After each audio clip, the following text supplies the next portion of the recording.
ओम श्री सद्गुरु परमात्मने नमः। श्री योग वशिष्ठ महारामायण उत्पत्ति प्रकरण सर्ग 88। श्री वशिष्ठ जी बोले, हे रामचंद्र जी, जो नित्य शुद्ध सम और अद्वैत तुम्हारा अपना आप है, न तुम करता हो न करता हो। कर्ता और अकर्ता, ग्रहण त्याग भेद को लेकर कहता है। दोनों विकल्पों को त्याग कर अपने स्वरूप में स्थित हो और जो कुछ क्रिया आचार प्राप्त हो उनको करो, पर भीतर से अनासक्त रहो, अर्थात अपने को कर्ता और भोक्ता मत मानो, क्योंकि कर्तव्य आदि तब होते हैं जब कुछ ग्रहण व त्याग करना होता है, और ग्रहण त्याग तब होता है जब पदार्थ सत्य भासते हैं। पर ये सब पदार्थ तो मिथ्या इंद्रजाल की मायावत है। हे रामचंद्र जी, मिथ्या पदार्थों में आस्था करना और उसमें ग्रहण और त्याग करना क्या है? सब संसार का बीज अविद्या है, और वह अविद्या स्वरूप के प्रमाद से अविद्यमान ही सत्य की नहीं भासती है। हे रामचंद्र जी, चित्त में चैतन्यमय वासना फुरती है, सो ही मोह का कारण है। संसार रूपी वासना का चक्र है। जैसे कुम्हार चक्र पर चढ़ा के मृत्तिका से अनेक प्रकार के घट आदि बर्तन रचता है, तैसे ही चित्त से जो चैतन्य में वासना फुरती है, वह संसार के पदार्थों को उत्पन्न करती है। यह अविद्या रूपी संसार देखने मात्र बड़ा सुंदर भासता है, पर जैसे बांस बड़े विस्तार को प्राप्त होता है और भीतर से शून्य है, तैसे यह भी भीतर से शून्य है। और जैसे केले का वृक्ष देखने को विस्तार सहित भासता है और उसके भीतर सार कुछ नहीं होता, तैसे ही संसार असार रूप है। जैसे नदी का प्रवाह चला जाता है, तैसे ही संसार नाश रूप है। हे रामचंद्र जी, इस अविद्या को पकड़िए तो कुछ ग्रहण नहीं होता। कोमल भासती है पर अत्यंत क्षीण रूप है, और प्रकट आकार भी दृष्टि आते हैं, पर मृग तृष्णा के जल समान असत्य रूप है। अविद्या माया जिससे यह जगत उपजता है, कहीं विकार है, कहीं स्पष्ट है और कहीं दीर्घ रूप भासती है, और आत्मा से व्यतिरेक भाव को प्राप्त होती है। जड़ है परंतु आत्मा की सत्ता पाके चेतन होती है, और चेतन रूप भासती है तो भी असत्य रूप है। एक निमेष के भूलने से वह बड़े भ्रम को दिखाती है। जहाँ निर्मल प्रकाश रूप आत्मा है, उसमें तम दिखाती है कि मैं आत्मा को नहीं जानती। जैसे उल्लू को सूर्य में अंधकार भासता है, तैसे ही मूर्खों को अनुभव रूप आत्मा नहीं भासता। जगत भासता है जो असत्य रूप है। जैसे मृग तृष्णा की नदी विस्तार सहित भासती है, तैसे ही अविद्या नाना रंग विलास विकार विषम सूक्ष्म कोमल और कठिन रूप है, और स्त्री की नाई चंचल और क्षोभ रूप सर्पिणी है। जो तृष्णा रूपी जिह्वा से मार डालती है, वह दीपक की शिखावत प्रकाशमान है। जैसे जब तक स्नेह होता है तब तक दीप शिखा प्रज्वलित होती है, और जब तेल चुक जाता है तब निर्वाण हो जाती है, तैसे ही जब तक भोगों में प्रीति है तब तक अविद्या वृद्धि है, और जब भोगों में स्नेह क्षीण होता है तब नष्ट हो जाती है। राग रूपी अविद्या तृष्णा बिना नहीं रहती और भोग रूप प्रकाश बिजली की नाई चमत्कार करती है। इनके आश्रय में जो कार्य करो तो नहीं होते, क्षण भंगुर रूप है। जैसे बिजली मेघ के आश्रय है, तैसे ही अविद्या मूर्खों के आश्रय रहती है और तृष्णा देने वाली है। भोग पदार्थ बड़े यत्न से प्राप्त होते हैं और जब प्राप्त हुए तब अनर्थ उत्पन्न करते हैं। जो भोगों के निमित्त यत्न करते हैं उनको धिक्कार है, क्योंकि भोग बड़े यत्न से प्राप्त होते हैं और फिर स्थिर नहीं रहते, बल्कि अनर्थ उत्पन्न करते हैं। उनकी तृष्णा करके जो भटकते हैं वे महामूर्ख है। हे रामचंद्र जी, जो जो इनका स्मरण होता है त्यों त्यों अनर्थ होते हैं और जो जो इनका विस्मरण होता है त्यों त्यों सुख होता है। इस कारण अत्यंत सुख का निमित्त इनका विस्मरण है और स्मरण दुख का निमित्त है। जैसे किसी को क्रूर स्वप्न आता है तो उसके स्मरण से कष्टवान होता है, और जैसे किसी उपद्रव के प्राप्त होने की स्मृति में अनर्थ जानता है, तैसे ही अविद्या जगत के स्मरण में अनर्थ कष्ट होता है। अविद्या एक मुहूर्त में त्रिलोकी रच लेती है और एक क्षण में ग्रास कर लेती है। हे रामचंद्र जी, स्त्री के वियोगी और रोगी पुरुष को रात्रि कल्प की नाई व्यतीत होती है और जो बहुत सुखी होता है उसको रात्रि एक क्षण की नाई व्यतीत हो जाती है। काल भी अविद्या प्रमाद से विपर्य रूप भासता है। हे रामचंद्र जी, ऐसा कोई पदार्थ नहीं जो अविद्या से विपर्य न हो। शुद्ध निर्विकार निराकार अद्वैत तत्व में कर्तृत्व भोक्तृत्व का स्पंद फुरता है। हे रामचंद्र जी, यह सब जगत जाल तुमको अविद्या से भासता है। जैसे दीपक का प्रकाश चक्षु इंद्रियों को रूप दिखाता है, तैसे ही अविद्या जिन पदार्थों को दिखाती है वह सब असत्य रूप है।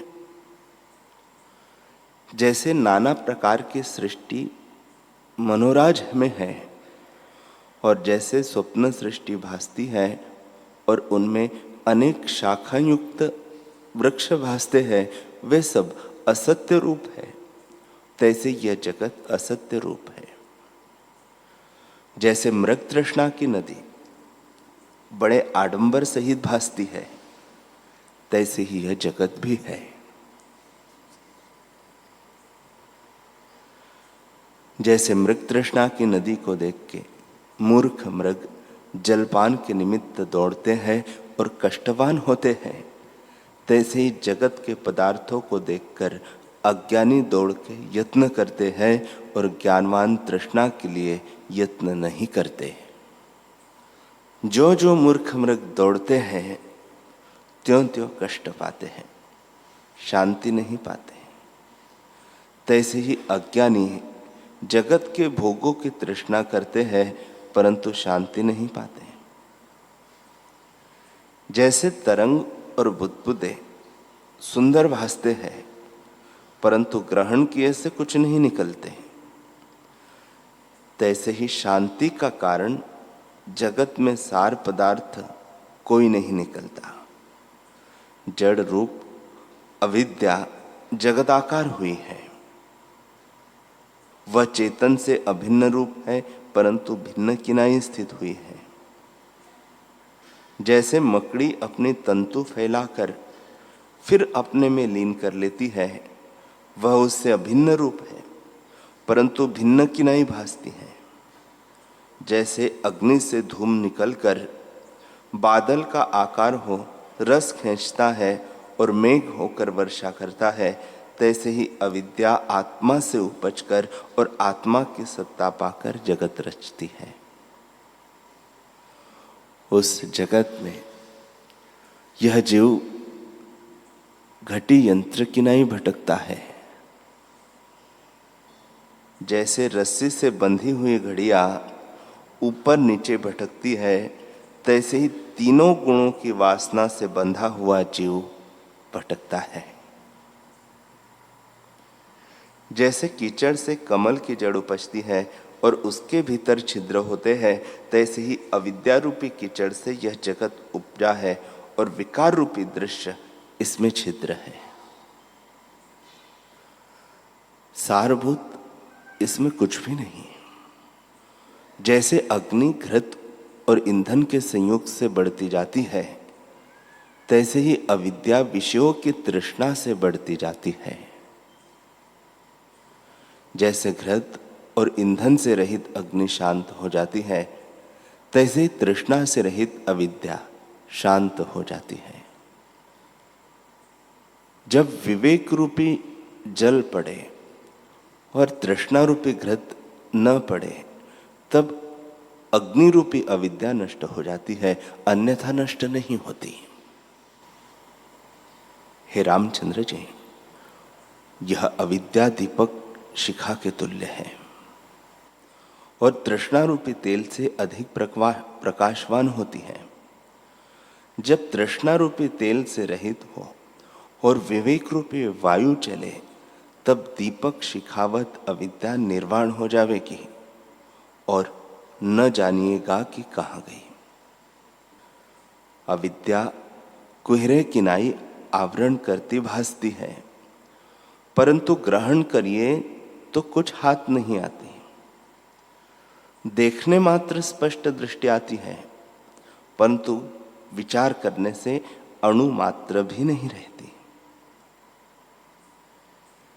जैसे रात्रि को बड़ा अंधकार भासता है, परंतु जब दीपक लेकर देखिए तब अणु मात्र भी अंधकार नहीं दिखता। वैसे ही विचार करने से अविद्या नहीं रहती।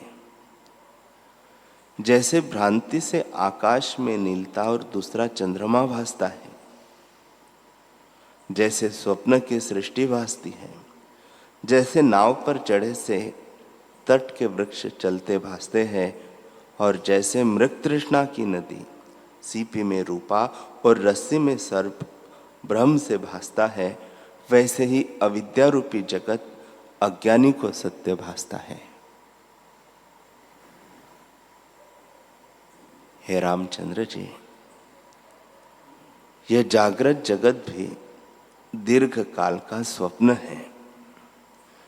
जैसे सूर्य की किरणों में जल बुद्धि मृग के चित्त में आती है, वैसे ही जगत की सत्यता मूर्ख के चित्त में रहती है।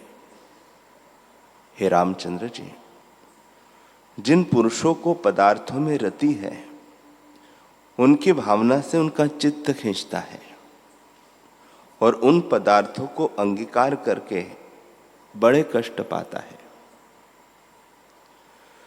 जैसे पक्षी आकाश में उड़ता है, पर दाने में उसकी प्रीति होती है, उससे चुगने के निमित्त पृथ्वी पर आता है और सुख रूप जान के चुगने लगता है तो जाल में फंसता है और कष्टवान होता है। जैसे कण की तृष्णा पक्षी को दुख देती है, वैसे ही जीवों को भोगों की तृष्णा दुख देती है। हे रामचंद्र जी, ये भोग प्रथम तो अमृत की नाई सुखरूप भासते हैं, परंतु परिणाम में विष की नाई होते हैं। मूर्ख अज्ञानी को ये सुंदर भासते हैं।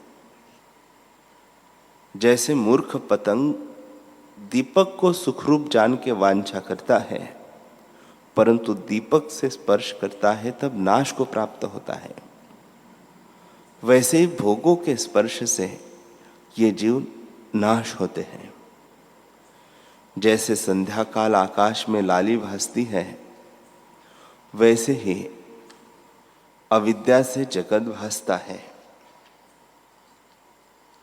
जैसे भ्रम से दूर वस्तु निकट भासती है और निकट वस्तु दूर भासती है, और स्वप्न में बहुत काल में थोड़ा और थोड़े काल में बहुत भासता है, वैसे ही यह सब जगत काल अविद्या से भासता है।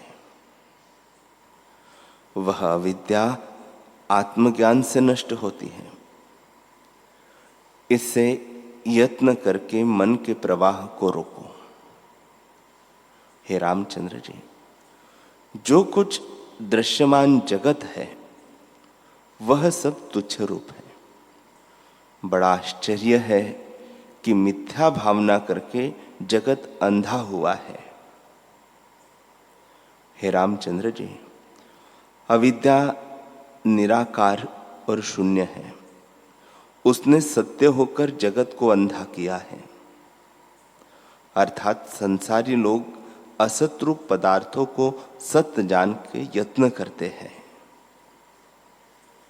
जैसे सूर्य के प्रकाश में उल्लू को अंधकार भासता है और भ्रांति से सूर्य उसको नहीं भासता, वैसे ही चिदानंद आत्मा सदा अनुभव से प्रकाशता है और अविद्या से नहीं भासता। असत्य रूप अविद्या ने जगत को अंधा किया है, जो विकर्मों को कराती है और विचार करने से नहीं रहती। उससे अपना आप नहीं भासता, और बड़ा आश्चर्य है कि धैर्यवान धर्मात्मा को भी अपने वश करके समर्थ होने नहीं देते। अविचार सिद्ध अविद्या रूपी स्त्री ने पुरुषों को अंधा किया है और अनंत दुखों का विस्तार फैलाती है। यह उत्पत्ति और नाश, सुख और दुख को कराती है, आत्मा को भासती है। अनंत दुख अज्ञान से दिखाती है, बोध से ही हीन कराती है और काम क्रोध उपजाती है, और मन में वासना से यही भावना वृद्धि करती है। हे रामचंद्र जी, यह अविद्या निराकार रूप है और इसने जीव को बांधा है। जैसे स्वप्न में कोई आपको बंधा देखे, वैसे ही अविद्या है। स्वरूप के प्रमाद का ही नाम अविद्या है और कुछ नहीं। इतना सुनकर राम जी ने पूछा, हे भगवान, जो कुछ जगत दिखता है वह सब यदि अविद्या से उपजा है तो वह निवृत्त किस भांति होती है? श्री वशिष्ठ जी बोले, हे रामचंद्र जी, जैसे बर्फ की पुतली सूर्य के तेज से क्षण में नष्ट हो जाती है, वैसे ही आत्मा के प्रकाश से अविद्या नष्ट हो जाती है। जब तक आत्मा का दर्शन नहीं होता तब तक अविद्या मनुष्य को भ्रम दिखाती है और नाना प्रकार के दुखों को प्राप्त कराती है। पर जब आत्मा के दर्शन की इच्छा होती है तब वही इच्छा मोह का नाश करती है। जैसे धूप से छाया क्षीण हो जाती है, वैसे ही आत्मपद की इच्छा से अविद्या क्षीण हो जाती है और सर्वगत देव आत्मा के साक्षात्कार होने से नष्ट हो जाती है। हे रामचंद्र जी, दृश्य पदार्थों में इच्छा उपजने का नाम अविद्या है और उस इच्छा के नाश का नाम विद्या है। उस विद्या ही का नाम मोक्ष है। अविद्या का नाश भी संकल्प मात्र है। जितने दृश्य पदार्थ है उनकी इच्छा न उपजे और केवल चिन्मात्र में चित्त की वृत्ति स्थित हो, यही अविद्या के नाश का उपाय है। हे रामचंद्र जी, मनुष्य संसार की दृढ़ वासना में बंधा है और जैसे संध्या काल में मूर्ख बालक परछाई में वैताल कल्प कर भयवान होता है, वैसे ही मनुष्य अपनी वासना से भय पाता है। राम जी ने पूछा, हे भगवान, यह सब दृश्य अविद्या से हुआ है और अविद्या आत्मभाव से नष्ट होती है, तो वह आत्मा कैसा है? वशिष्ठ जी बोले, चैतन्य मुखत्व से रहित और सर्वगत समान और अनुभव रूप जो अशब्द रूप चेतन तत्व है, वह आत्मा परमेश्वर है। हे रामचंद्र जी, ब्रह्मा से लेकर तृण पर्यंत जगत सब आत्मा है और अविद्या कुछ नहीं। सब देहों में नित्य चेतन घन अविनाशी पुरुष स्थित है। उसमें मनोनामी कल्पना अन्य किनाई आभास होकर भासती है, परंतु आत्म तत्व से भिन्न कुछ नहीं। हे रामचंद्र जी, न कोई जन्मता है न मरता है और न कोई विकार है। केवल आत्म तत्व प्रकाश सत्ता समान अविनाशी चैत्य से रहित शुद्ध चिन्मात्र अपने आप में स्थित है।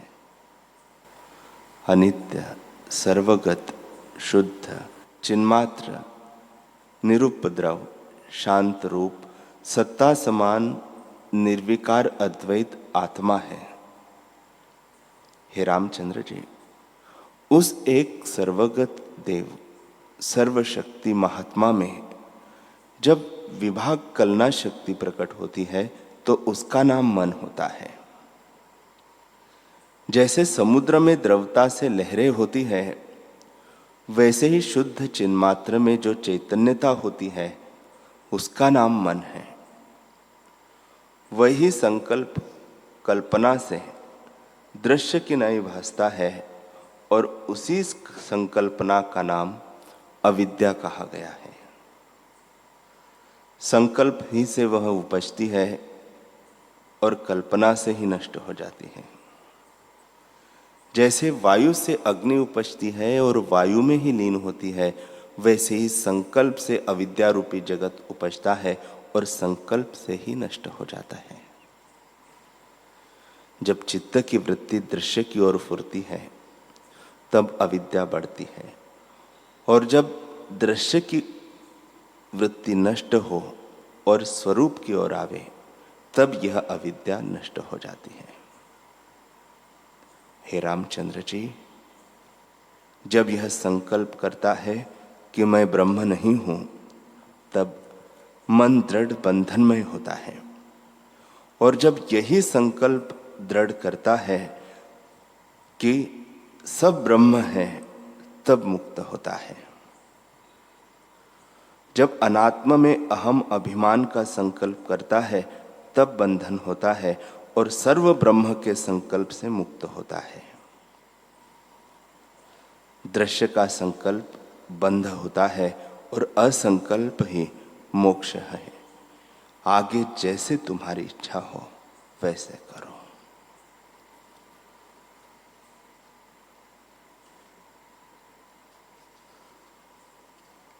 हरि ओम।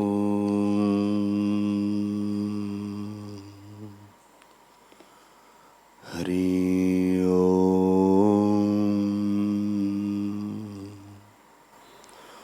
ओम सहना भवतु सहनो भुनक्तु सह वीर्यं करवावहै तेजस्विनावधीतमस्तु मा विद्विषावहै। ओम शांति शांति शांति। श्री सद्गुरुदेव भगवान की जय।